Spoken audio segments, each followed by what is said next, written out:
Hi everyone. So for this first step, we're going to be starting the wallet, and this is probably going to take us out to the end of the year. We are coming up on the end of the year. So we're going to finish up on this wallet.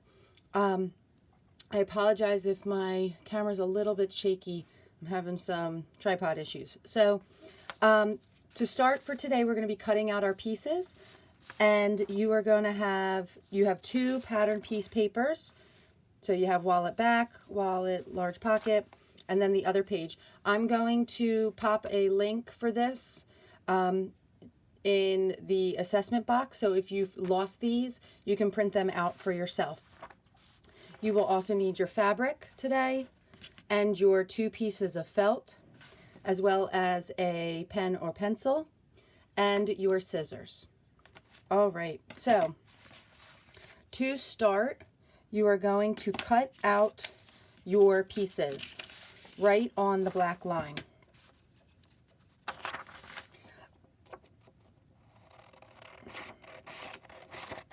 I'm just going to demo one today, but you will repeat this for all of the pieces all the pattern pieces that you need. So I'm just going to cut it out first on the black line. Take your time with this because this is a very important step, because this is the pattern. So you want to make sure that you're right on the black line. Oh, I notice I'm not in frame. Right on the black line or just outside the black line. All right, so you have your piece. Now we are going to ignore this fold line for now. That's where we'll be folding the fabric. And you will notice that each piece is labeled with their name, where their position is in the wallet, so wallet back. And then it's labeled with what you will be cutting. You're going to cut 2 of your fabric and 1 from your felt, from this pattern piece. You will notice for wallet large pocket, it's only cut 2 of fabric. You do not need to cut the felt for that. So be mindful of that as you're going. Don't get in some trance and cut everything out of felt and fabric, and then you got too many pieces and it's confusing. So I'll put that to the side. I'm going to start with felt. You're going to take your single layer of felt, and we're going to pull that off. Now this wallet is a rectangle, and our felt squares have straight edges. So you're going to line up this straight edge and this straight edge with the corner of the fabric, of the felt, I mean. Then you are going to hold it down firmly with your hand. You can also, if you have something heavy, like your phone, you can put your phone down on it. Oop, and that's a lot of glare. To help you hold it down. If you have pins, you can also pin it down. But with pieces this small, I prefer not to pin it because it can kind of get a little wonky. So I like to just use a weight and weigh it down.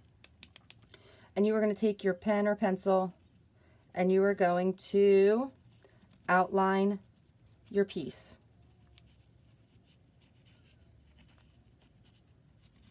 Okay. Remove, and then you will cut this out. When you are cutting this out, remember, just like we learned in class, you don't want to hold it up because it flops around. You want to take your scissors and, leaving the felt flat on the table, cut into it that way, carefully following your line. You want to go beyond your next line. So where I'm turning, I went beyond with my cut, and then I'm going to slide my scissors in and cut on the line. Now you can then label this. This piece was the wallet back. So I am just going to put a B, a small B right here so that I remember that. And I can move that to the side.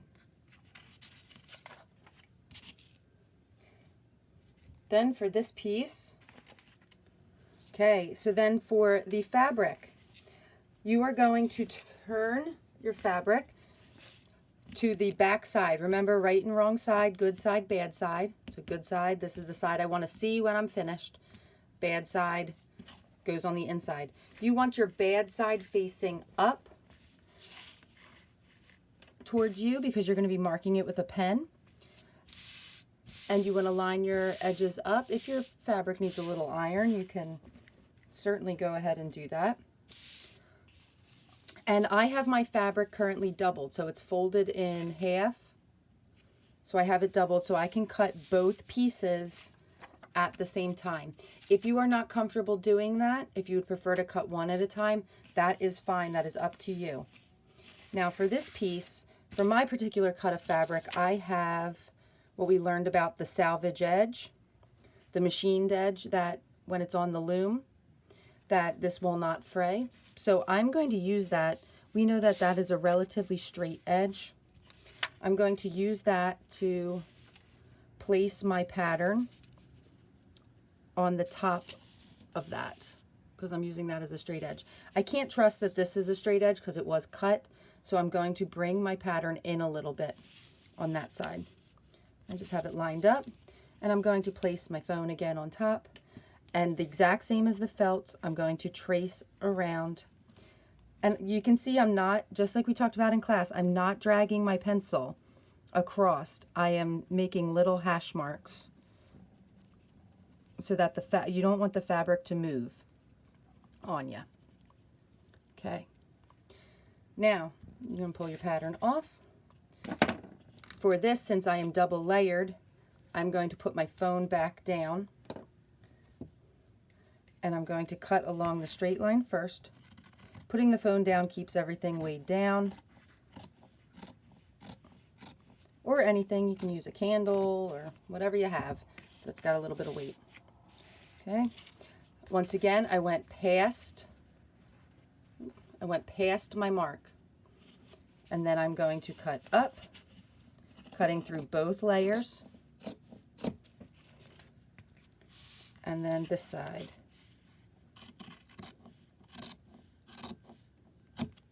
Okay, remove all my weights. I'm going to label this one with a little b and the other one with a little b.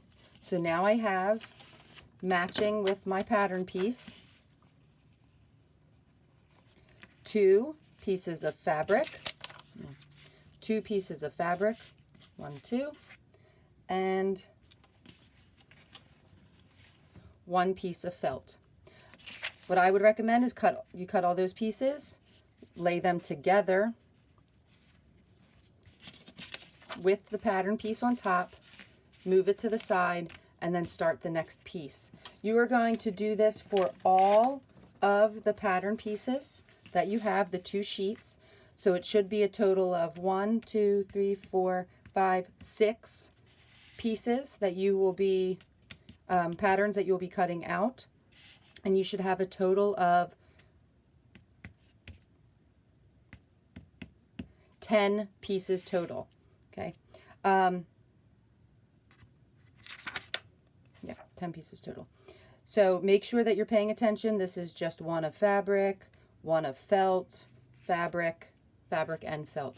So make sure you are reading that and you have all your pieces ready to go. You're going to do that for every single piece, have it all cut out and ready to go for Monday.